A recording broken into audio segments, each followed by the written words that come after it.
أعوذ بالله من الشيطان الرجيم بسم الله الرحمن الرحيم صلى الله تعالى على حبيبه محمد وآله وسلم. Assalamu alaikum and welcome to our segment on Surah Ar-Ra'd. Inshallah, today we will cover the fourth Ruku of Surah Ar-Ra'd, verses 27 to 31. May Allah grant us the ability to understand the true meanings of the Quran by the grace of His Prophet Muhammad sallallahu alaihi wasallam. Ameen. With this dua, let's begin the fourth Ruku of Surah Ar-Ra'd. Verse 27. And say those who denied, why has not been descended upon him a sign from his Lord? Say, indeed, Allah lets go astray who wills it, and guides to himself whoever oft return. Those who deny the reality of Allah and his signs question why messengers do not present any miracles. The miracles are in fact the signs present all around us. These signs are Allah's ways to guide us. They are the lessons from the stories of the past nations, the behaviors of people, their conditions, and their mindsets. They are all the systems of the universe, the way they function, keeping everything in perfect balance, and then repeating again on a cycle. They are all there for us to ponder upon and learn from. It is up to each individual to either accept or reject the signs that are presented to them. By recognizing the signs that are around us, we can choose to seek Allah's guidance, as His guidance comes from these signs. Those who understand the purpose of these signs and adjust their lives accordingly will benefit themselves by being guided towards Allah.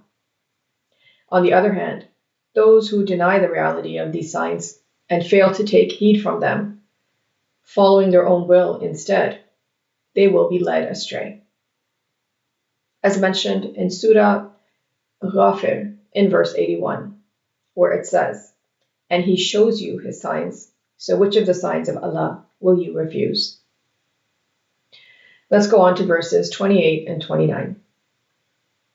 Those who believe and whose hearts get satisfaction with the remembrance of Allah. Unquestionably, by the remembrance of Allah, hearts get satisfaction.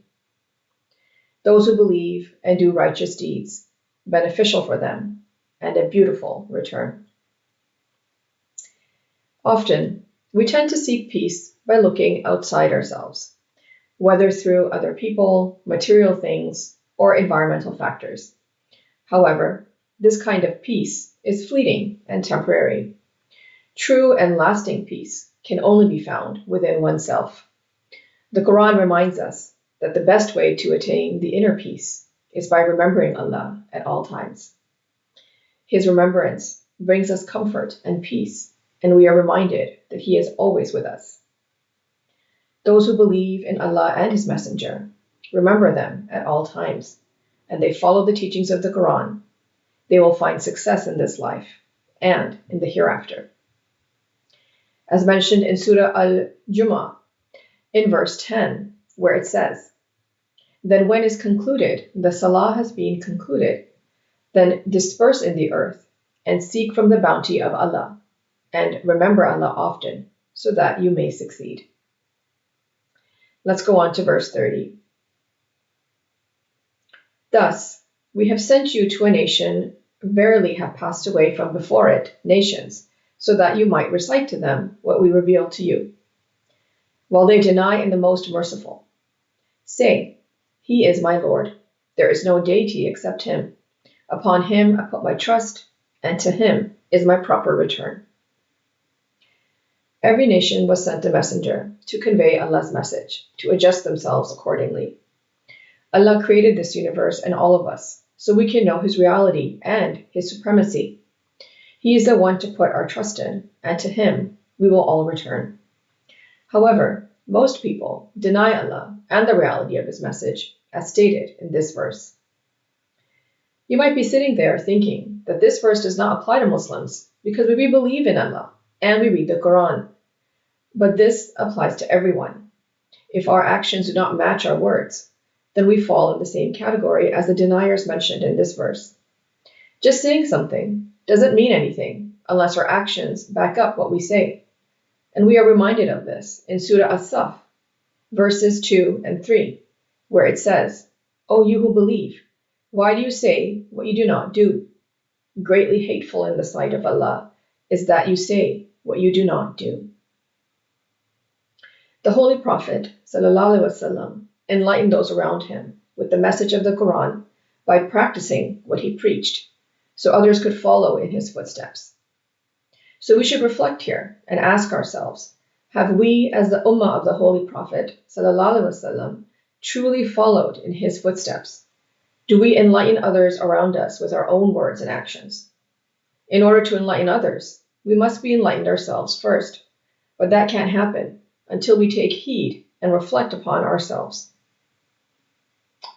Let's go on to verse 31.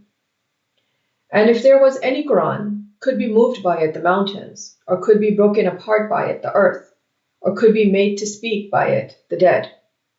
With Allah is a command altogether.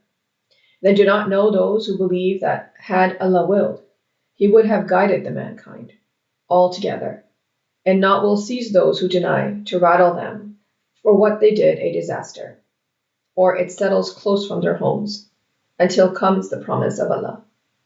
Indeed, Allah will not fail in the promise. The believers question why Allah doesn't just show His signs in more powerful ways, as stated in this verse, so those who don't believe can believe, and everyone can live in peace and harmony altogether. And even though the command is Allah's, and it's not difficult for Him to show these signs, the universe runs according to Allah's divine laws. The laws are there to maintain the balance, and the laws don't change. And if there is disbalance in the world, and anarchy amongst people, then we should really ask ourselves, why is this so? As stated in Surah Yunus, in verse 44, where it says, Indeed, Allah does not wrong the people at all, but it is the people who are wronging themselves. Allah has placed the consciousness of good and evil within everyone and reminded them of the consequences of both ways through His prophets and messengers. Every individual has a discretion to choose a path, good or evil. The end will be according to the way that one chooses. Until one realizes Allah's reality, there is no end to evil, resulting in calamities and distress. That is the promise of Allah. This concludes Ruku 4 of Surah Ar-Ra'd. Let's briefly go over what we discussed. Those who deny Allah's signs demand to cease the miracle that will make them believe. They fail to realize that the miracles are the signs all around them, including the Holy Quran, through which Allah provides His guidance. Those who seek Allah's guidance by pondering upon Allah's signs and taking lessons from them will be guided toward the straight path, while those who do not seek Allah's guidance will not be guided. Through the remembrance of Allah, believers find comfort and peace in their hearts, which can be achieved through reciting and contemplating the Quran. Those who make an effort and try to understand the Quran and follow it accordingly to the Sunnah of the Holy Prophet ﷺ will find comfort and peace in themselves. May Allah grant us the ability to understand the Holy Quran and its true meanings, in light of the life and guidance of Prophet Muhammad ﷺ. Ameen. Thank you for joining us for this segment. Until next time. Sadaqallahul Aliyul Azim. Allah speaks the truth, the exalted, the great. Sallallahu ta'ala ala habibihi Muhammadiyum wa alihi wa sallam.